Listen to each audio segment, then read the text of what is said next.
defeat MSCs. Now, with the city's one true hero missing, Captain Amazing is in danger. Kaboom!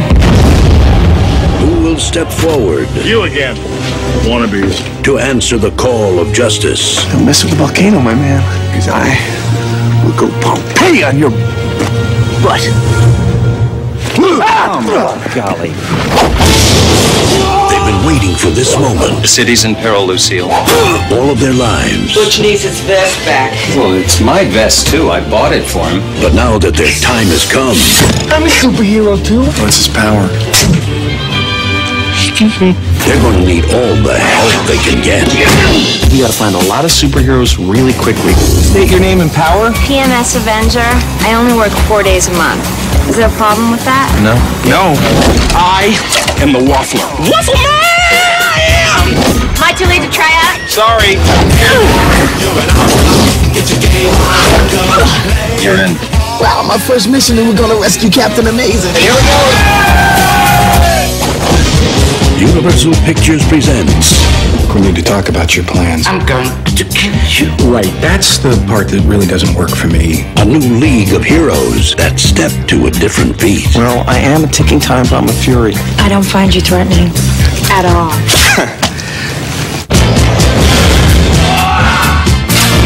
Let's do some carnage. We're not your classic heroes. We're the other guys. Mystery Men. I'm invisible. Can you see me? Yes.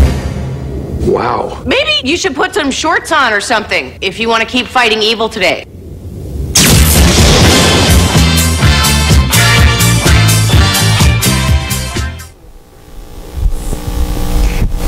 Well, I don't know about you, but I feel like these guys a lot. I mean, I want to be a hero, but I just don't feel like a hero.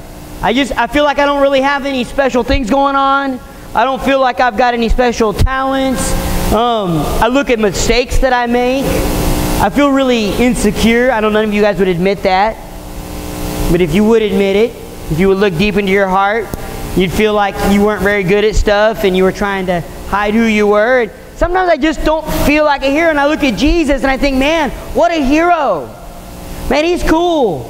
He's incredibly awesome. He said everything awesome. He did everything awesome. He healed people. He had like the power to tell like a demon, get out of here. I mean, he was an awesome hero.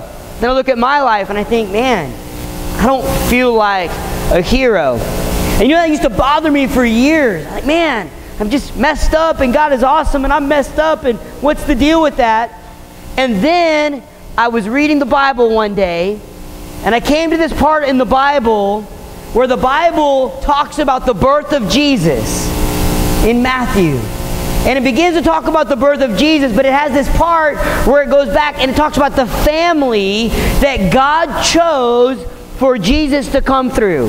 I mean, not just his mother and father, but his grandpa and grandpa and great-great-grandpa and to the infinity and beyond. It goes through this family that God's like, hey, one day I'm going to be born on the earth. God from the universe said, I'm going to be born as a baby, and I'm going to pick a family. And the family he picked, as I was reading about that family, and I was studying about that family, let me just tell you straight up, they were messed up. I want to go through this list for you, and I want to give you a little overview. For the next 4 weeks, we're going to talk about God's family. And here's the big idea, guys. Unlikely people used by an unlikely king. There was a king, and his name was Jesus. And everybody thought he would be the king like everybody else. For example, you think if there's going to be a king, what's a king going to do? He's going to have the best family in the world. He's going to come from the richest family in town. He's going to have a lot of prestige. And everyone's going to go, whoa, look at all the nice clothes and the nice car he has. But when you look at the family God chose, it's an unlikely family. Why? Because Jesus was an unlikely king. And for the next 4 weeks, what we're going to do is we're going to talk about the unlikely family of God. The unlikely family that God chose to make himself great. I want you to check this out because this is the big idea. Check out this part in Matthew. We're going to go to Matthew here. Now I want you to check this out. This is the family of God. There you go. Oh, we messed up. Go escape. Sometimes our stuff works, sometimes it doesn't. It's awesome. Can you push escape there? There we go, we're good. Okay, check this out. Check this out. Matthew chapter 1, the family of God. That's another word for genealogy. Check this out. It says in the book of the genealogy of Jesus Christ, meaning the family of Jesus, the son of David, the son of Abraham. Abraham, pause right there, Abraham is messed up. You just need to know that. Abraham was not like, hey, I'm going to follow God all my life and I'm a really good guy. Abraham worshipped idols. Idols that were so bad that they used to sacrifice human beings as worship to them. Okay? Yeah, that's the kind of religion Abraham used to have. Abraham lived in a group of people, among a group of people who thought that was cool. Hey, let's worship our idol. We're going to make a piece of wood out of our God, and we're going to bow down and worship him, and we're going to give him babies we don't really want and kill him to worship that God. We're cool people, aren't we? No, that's the family of Abraham. That's the people of Abraham. He's messed up. Check it out. But Abraham's in the family of God. Then the father of Isaac. Then the father of Jacob. Oh, by the way, just so you know real quick, Jacob is a liar and a thief. Jacob's first thing in the Bible he ever did, just so you know, is Jacob walked up to, his brother was starving to death. His brother was starving. And Jacob was like, hey brother, I will give you some food. Only here's what you need to do. You need to give me all the money you're going to get when our dad dies. See, when dad dies, you're going to get some money. I want all of it. Otherwise, you're going to starve. How would you like your brother to say that to you? You're starving, and you're like, I'm starving, bro. Can you give me a bowl of soup? And your brother's like, if you give me all your money. You're like, literally, I'm going to die. Give me your money. I mean, that just doesn't sound like a cool guy, does it? And he lied, and he cheated his way all the way through. So Jacob's in the family of God, and you're like, man, that's weird. What's going on with that? Then you come to this woman named Tamar. You go down a little bit. You got Tamar here. Tamar has this really weird story where, like, she lies and cheats, and then she sleeps with somebody to trick them. Yeah, I know we're in church. We shouldn't be talking about that. This family's messed up. There's a people are messed up, and what's going on with that? Then you get down to Rahab. You go through all these names, blah, blah, blah, blah. Rahab. Who's Rahab? She's a prostitute. Prostitute. Yeah, I'm not even kidding around. She's a prostitute. I'm sorry, but this is the Bible. This is the family of Jesus. This is the genealogy leading up to Jesus. Right? Then you go down, Boaz and Ruth and some cool people, Jesse. David's pretty cool. You think David's awesome, except David's a murderer. You guys know that, right? David seems like a cool guy, except he saw a woman he thought was pretty, and he killed her husband. That guy's super awesome. Yet he's in the family of God. And then you go down to Solomon. Solomon's the wisest man in the Bible, right? Wisest man in the Bible. Yet he had more wives than anybody else of his time. And he worshipped false idols, the Bible said. He's messed up. Man, I could go through, I got a bunch of other names on the other sheet. We won't even go through them all. It's crazy. And you're like, man, this family is messed up. What is the point? And here's the point. For 4 weeks, we're going to talk about this. Skip the slide. Go to the next one, if you would, Don. Here is the point. God isn't about good people. The Bible isn't about good people who love God, but about an awesome God who is working in history to heal a broken world through Jesus. Check that out again. The Bible isn't about good people who love God. That's not the Bible. If you ever read the Bible from front to back, you're going to go, these people are more jacked up than I am. These people are messed up. There's some messed up stuff going on in here. Now, if anybody ever tells you the Bible's not true and it's a bunch of stories that people who believed in Jesus put together, here's how you know that it is true.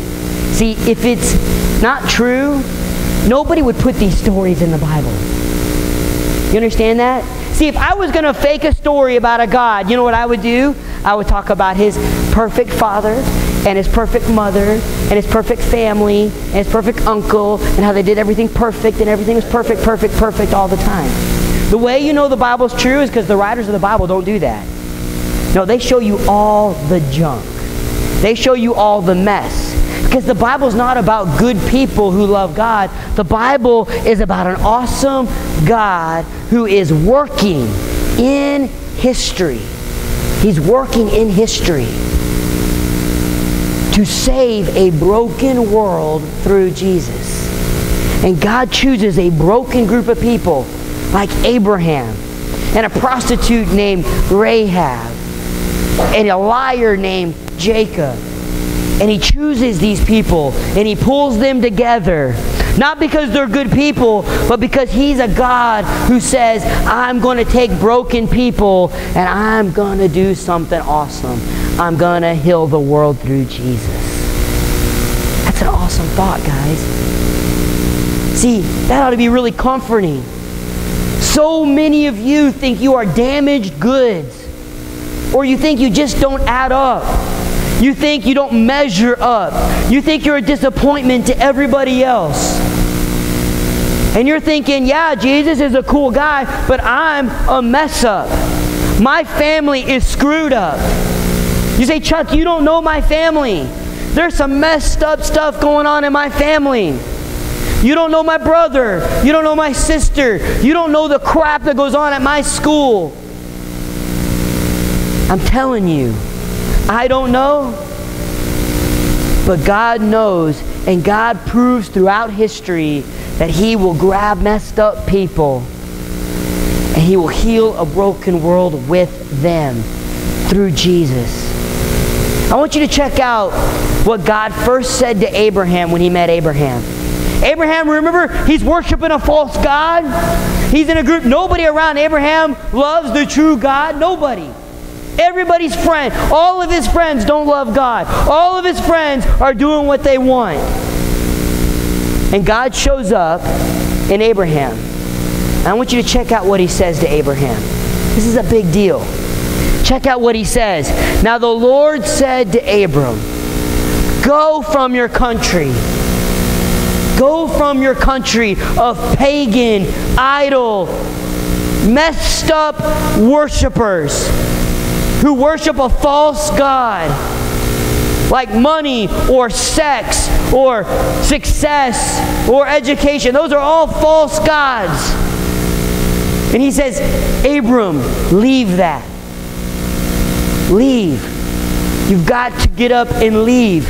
And He says, and your kindred and your father's house to the land I will show you, and I will make of you a great nation. Is Abraham a great person? No. God's saying, I will make you great. I will. You don't have to make yourself great. You don't have to clean yourself up. You don't have to build yourself a mountain of success. God's saying, I will make you. Abraham, you're nothing and you're nobody. Abraham, you worship a false god that is demonic. Satan. But I will make you great. Leave all that stuff behind. Follow me. I will make you great. I will bless you and make your name great so that you will be a blessing. I will bless those that bless you, and him who dishonors you I will curse, and in you all the families of the world will be blessed. You guys check that out? God comes to a messed up guy named Abraham. He says, Abraham, you're messed up and your family's messed up, but Abraham, I got big plans for you. I'm going to make you a great nation. I'm going to give you a great name. And not only that, Abraham, but I'm going to bless through you every person on the planet. There won't be a person on the planet that is not blessed by what I'm going to do in your messed up, screwed up life. That's an awesome thought. See, I bet none of you worship a God that sacrifices a baby to it. But I know you worship false gods. I know you worship stuff that isn't true. You try to fill an empty hole in your life with things that don't matter and things that won't last forever. And God still says to you, I will make you great. If you just leave it behind, if you turn your back on all that rotten stuff that you tried to fill your heart with, I will make you great. I will make your name great. And not only that, but I will bless everyone you know through what I do in your life. Imagine that. Abraham hasn't done anything yet. Abraham hasn't followed God yet. But God's saying, if you come, if you follow me, I will do great things in and through you to everybody. That's an awesome thought. See, you're in messed up schools and messed up families. You live in a messed up country. You live in a messed up city with messed up neighborhoods, with violence and selfishness and crime. And God's saying, Chuck, I can take your life and I can do something great in it. Not because you're great, Chuck, because I will do it. He's saying, I'll do it in and through you. That's incredible. And that's what he did with every character of the Bible. Every character of the Bible that you read about. Messed up, screwed up people that God comes to and says, hey, do you want to be a part of my plan? I'm going to take you and I'm going to do something awesome. You want to be a part of my plan? Let's go. Let's do it. God is making the same invitation to you tonight. Making the same invitation to you. He's working in history even tonight. Oh, the Bible ended and Jesus came, Jesus lived and he died and he rose again. That's not the end of history. God is still working in history using broken people to heal a broken world. He can take your broken life and he can use it for great things. He can use it for great things. Check out this next verse. This is after Jesus lived, died, and he rose again. And a guy like Paul was a murderer. Paul was a killer. Not only that, but his main goal was to kill Christians.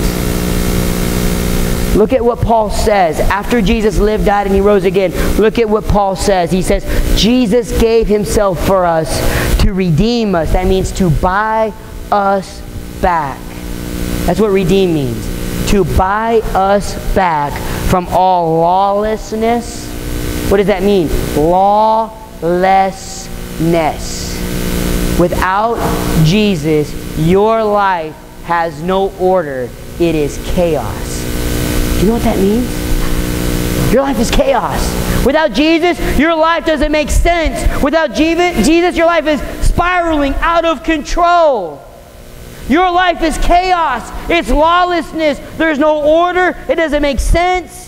You're just going around and around and around with no goal in sight. And Jesus says, I bought you back from that. And not just bought you back from disorder and lawlessness, but I purify. That means all that junk in your life, He's working it out. Little by little, He's working it out of your heart. The selfishness and the pride, He's purifying. He's cleaning. He's making you new. He's making your thinking new. He's making your mouth new. He's making the way what you see new. He's making the way you work new. He's making the way you love new. He's going to make the way you date a boy or a girl new and different. You did it the way just to make you happy. He's going to change the way you think about that. He's going to purify your heart for Himself, a people for His own possession. I want you to get that. Jesus didn't die a bloody death on a cross so you can go and do your own thing. He died a bloody death on a cross so that He would own you. That you would be His possession in His hands, and He would yield you like a sword, cutting through history. You'd be like a surgeon. You know, a surgeon comes in and cuts cancer out somebody? That you would be the knife in the surgeon's hand as he works through history, healing a broken world. He did not die a bloody death so you could do what you want. He died so that your life would be one of purpose. He wants you to belong to Him for His own possession. There's a story that my dad told me when I was just a kid. And maybe I've even told this story to some of you. Maybe I haven't. But the story was of a boy. And the boy made a boat. And it was an awesome boat. I mean, it was really cool. Carved it out of wood. Spent a lot of time on it. It was a pretty awesome stinking boat.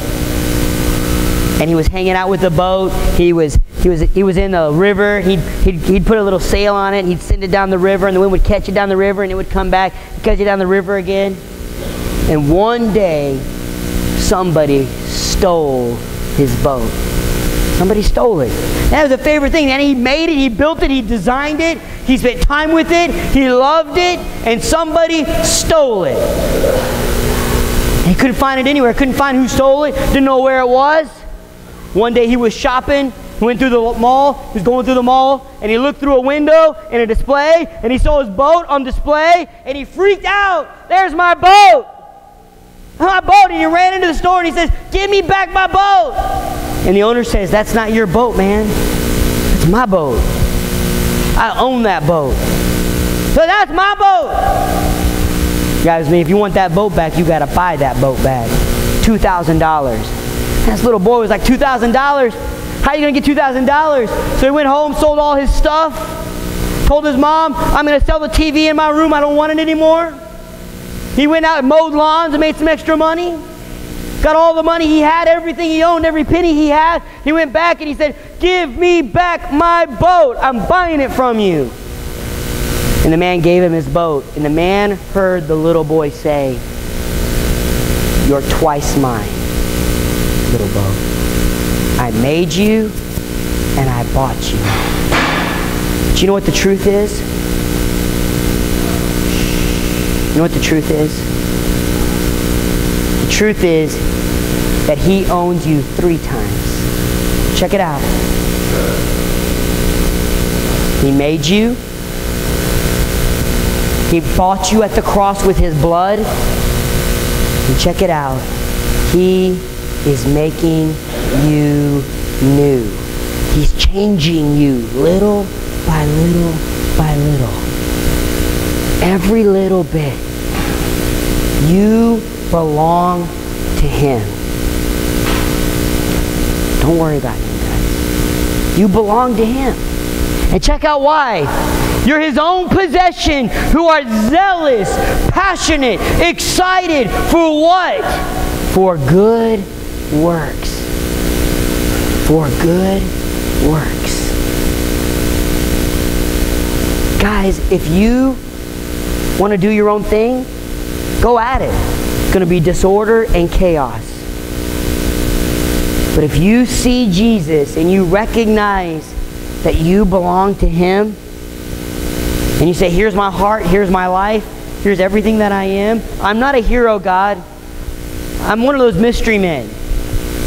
I don't have any skills anybody notice, and I got a lot of messed up stuff in my heart. But if you say, hey, I want you to own me. I want to be your possession. And He says, just say so. Let's pray. God, I pray that this would be a group of people, God, that would say with one voice, we want to belong to you. We want to say with one voice, we belong to you. We're tired of the chaos, the disorder, the craziness of our lives, the messed upness of our lives. We're tired of it. The selfishness and pride, the greed that drives every desire of our hearts. We're tired of it. God, we want to belong to you, and we want to be zealous, passionate for the good things you want to do in our lives. You died a bloody death on the cross so that we would belong to you. And God, I pray right now, if there's anybody in this room who doesn't belong to you, that tonight they would open their eyes and say, I want to belong to Jesus. If that's you in this room, if you're sitting in this room and you're like, I don't belong to Jesus, I'm doing my own thing, and you want to belong to Jesus with nobody looking around, with your eyes closed, you just lift your hand in the air. If that's you, you say, I want to belong to Jesus. I don't belong to Him. And you can put your hands down. All you have to say to be a part of the family of God is, God, I want to be part of the family. I want you to come in and clean up the messed up sin in my life. And I want to follow you, Jesus, for the rest of my life. That's all it means to join the family of God. And it can happen for you right now. Jesus, we love you. And God, I pray as we worship with this last song that we could sing with all of our heart. Every part of our heart we could just sing out and just celebrate that we belong to you. In Jesus' name, amen. You can stand up and sing this song.